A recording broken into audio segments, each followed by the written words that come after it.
Hi friends, అసలు civil war అంటే ఏంటి? బలోచిస్తాన్కి పాకిస్తాన్కి మధ్య ఏం జరుగుతుంది?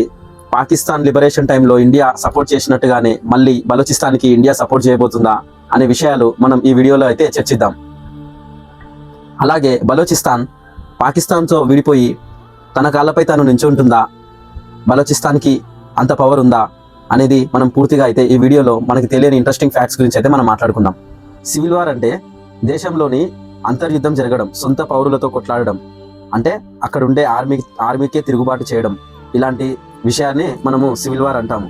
ఇలా 1947 ఆ సమయంలో పాకిస్తాన్లోని పూర్తి స్థాయిలో బలోచినీస్ కూడా ఉండేవాళ్ళు. అక్కడ వీళ్ళందరూ బలోచ్ అనే ఏదైతే ప్రాంతం ఉందో అది మొత్తం కూడా బ్రిటిష్ వాళ్ళ అండర్లోనే ఉండేది. బ్రిటిష్ వాళ్ళు ఎప్పుడైతే వెళ్ళిపోయారో అప్పుడు ఆ బలోచ్ దేశంలో ఉండే కాస్త భూభాగం ఇరాన్ ఇంకా ఆఫ్ఘనిస్తాన్ ఆక్రమించింది. ఆ తర్వాత మిగిలింది పాకిస్తాన్ ఆక్రమించుకోవాలని చాలా వరకు అయితే ప్రయత్నం చేసింది. కానీ బలోచిస్తాన్ ప్రజలు పాకిస్తాన్లో కలవడానికి ఏమాత్రం కూడా అంగీకరించలేదు. వాళ్ళకు ఉండే ఒక హెడ్ ఉంటాడు కదా, ప్రెసిడెంట్, ప్రైమ్ మినిస్టర్, ఆయన పేరు వచ్చేసి ఖాన్ ఖాలిద్. ఆయన ఎప్పుడు కూడా ఆ బలోచిస్తాన్ని పాకిస్తాన్లో కలపాలని మాత్రం అనుకోలేదు. కానీ ఆయన చాలా సార్లు ఇండియాలో కలపాలని ప్లాన్ చేశాడు. కానీ అప్పుడున్న నెహ్రూ ఎవరైతే మనకి ప్రెసిడెంట్గా ఉండబోతున్నారో ఆ టైంలో ఆ ప్రెసిడెంట్ ఎవరైతే నెహ్రూ ఈ బలోచిస్తాన్ని కలుపుకోవాలని ప్రయత్నం చేశాడు. కానీ అప్పటికి కూడా చాలా చర్చల తర్వాత బలోచిస్తాన్ భూభాగం మన భారతదేశ భూభాగంతో కలిసి ఉండకపోవడం వల్ల, మధ్యలో పాకిస్తాన్ అడ్డుగోడలను నిలబడడం వల్ల ఆకాశ గమనం నుండే దాన్ని పరిపాలించడం చాలా కష్టమవుతుంది కాబట్టి బలోచిస్తాన్ని కలుపుకోవడానికి నిరాకరించారు. ఆ తర్వాత బలోచిస్తాన్ 1947 ఆ సమయంకే 2 సార్లు భూకంపానికి గురైంది.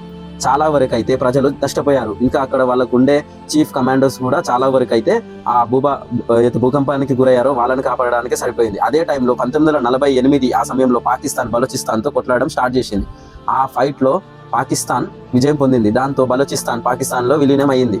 ఆ తర్వాత పాకిస్తాన్లో ఉండే గవర్నమెంట్ అయితే ఉందో అది బలోచిస్తాన్ని చూసుకోవడానికి సిద్ధమైంది. కానీ అందులో విఫలం కూడా అయింది. ఎందుకంటే బలోచిస్తాన్ ప్రజలకి సరైన వసతులు, సరైన రోడ్లు, లైట్లు ఇలాంటి విషయాల పట్ల చాలా నిర్లక్ష్యం అయితే పాకిస్తాన్ చేసినట్టుగా మనకి చరిత్ర చెప్తుంది. అయితే బలోచిస్తాన్ ప్రజలు 1972-74 వరకు కూడా పాకిస్తాన్ గవర్నమెంట్ కిందనే బానిసల్లా ఉండవలసి వచ్చింది. కానీ ఎప్పుడైతే 1974-72 ఆ సమయంలో ఆ గవర్నమెంట్ మొన్న రీసెంట్గా నేపాల్లో జరిగినట్లుగానే గవర్నమెంట్కి వ్యతిరేకంగా ఎలాగైతే మారారో అలా పాకిస్తాన్కి వీళ్ళు వ్యతిరేకంగా మారవలసి వచ్చింది. ఆ తర్వాత బలోచిస్తాన్ ప్రతిరోజు ఫ్రీడమ్ కోసం ప్రయత్నిస్తూనే ఉంది.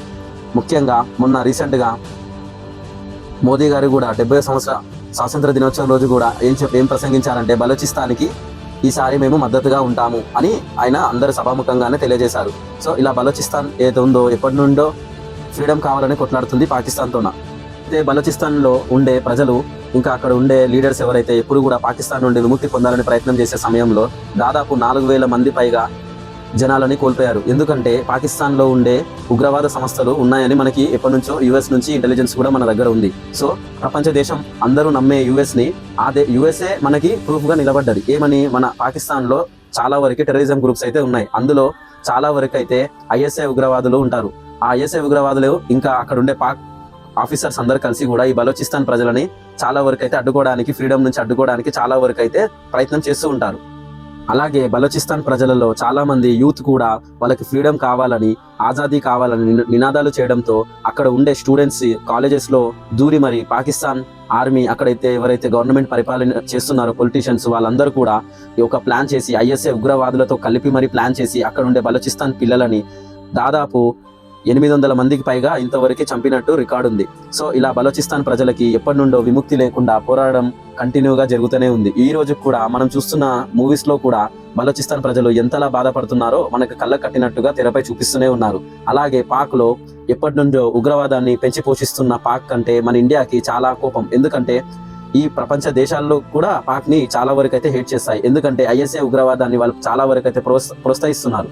ఇలా ఐఎస్ఐ ఉగ్రవాద సంస్థలు అక్కడ ఉన్నట్టుగా యుఎస్ రిపోర్ట్ అయితే ఇచ్చింది. అక్కడ 5 కేటగిరీలుగా అయితే అక్కడ ఉన్న ఐఎస్ఐ ఉగ్రవాదులు డివైడ్ చేసి పెట్టుకున్నారు. అందులో మొదటిది వచ్చేసి అల్ ఖైదా. ఇది మొత్తం ప్రపంచ దేశాలని ఎలా అయితే పరిశాన్ చేయాలనేది వీళ్ళ లక్ష్యంగా ఉంటుంది. రెండోది వచ్చేసి జైషే ముహమ్మద్. ఇది కాశ్మీర్ ఇంకా భారతదేశంపై ఎప్పుడు కూడా ఒక కన్నేసి అయితే ఉంచుతుంది. ఉగ్రవాద సంస్థలు పాక్లో ఉన్నప్పుడు చుట్టుపక్కల ఉండే దేశాలకే ప్రమాదం కాకుండా పాక్లో ఉన్న వాళ్ళకు కూడా, పాకిస్తాన్లో ఉండే వాళ్ళకు కూడా చాలా ప్రమాదం అయితే జరిగింది. 2019లో 365 మంది అయితే అక్కడ ఉండే ప్రజలు సివిలియన్స్ ఎవరైతే ఉన్నారో వాళ్ళు చనిపోయారు. తర్వాత 2025 అంటే ఆ గ్యాప్ 11 సంవత్సరాల మధ్యలో 2025 వరకు 4,000 మంది అక్కడ ఉండే పేద ప్రజలు పాకిస్తాన్లో ఎవరైతే ఉన్నారో వాళ్ళు దాడికి గురయ్యి ఆ దాడుల్లో చనిపోయారు. ఇవన్నీ ఐఎస్ఐ ఉగ్రవాదానికి ఏమాత్రం పట్టవు, ఎందుకంటే వాళ్ళ లక్ష్యం వచ్చేసి మతానికి సంబంధించింది. సో ఇలా ఉగ్రవాదంని పెంచి పోషిస్తున్న పాకిస్తాన్ అక్కడ ఎలాంటి గ్రూపులను మెయింటైన్ చేస్తుంది అనేది ఇప్పుడు పూర్తిగా చర్చిద్దాం. ప్రపంచ దేశాలపై ఫోకస్ చేసే జైషే మహమ్మద్ రెండో కేటగిరీగా ఉండేది మాత్రం ఖచ్చితంగా లష్కర్ ఈ తోయబా ఇలాంటి ఉగ్రవాద సంస్థలు భారత్పై, కాశ్మీర్పై ఫోకస్ చేస్తుంటారు. ఇంకా మూడో కేటగిరీకి వస్తే వీళ్ళు ఖచ్చితంగా పూర్తి స్థాయిలో మతానికి సంబంధించిన దాడులైతే పరిపూర్ణంగా చేస్తుంటారు. వీళ్ళు చేసే ప్రతి దాడిలో కూడా చాలా ఉగ్రవాదం అయితే కనిపిస్తూ ఉంటుంది. ఇలా ఉన్న పరిస్థితుల్లో బలోచిస్తాన్ చాలా వరకు అయితే నష్టపోతూనే ఉంటుంది. 2021లో తిరిగి ఆఫ్ఘనిస్తాన్ని తాలిబాన్లు అధికారం చేపట్టిన తర్వాత పాకిస్తాన్లో ఉగ్రదాడులు మరింత పెరిగాయి. దాని ద్వారా అక్కడ పాకిస్తాన్లో ఉండే ప్రజలకు కూడా చాలా ఎఫెక్ట్ అయితే పడుతుంది. సో ఇవన్నీ దృష్టిలో పెట్టుకొని మన భారతదేశం ఎంతవరకు అయితే బలోచిస్తాన్కి సపోర్ట్ చేస్తుందో ఇక ముందు చూద్దాం. ఇంకా దానిపై కూడా కొన్ని వీడియోలు పడతాయి, చూద్దాం. ఎన్నో వార్ అప్డేట్స్ అయితే ఇక ముందు రాబోతున్నాయి. మీరైతే అంతవరకు వీడియోని కంటిన్యూగా చూడండి, షేర్ చేయండి, సబ్స్క్రైబ్ చేసుకోండి. Thank you.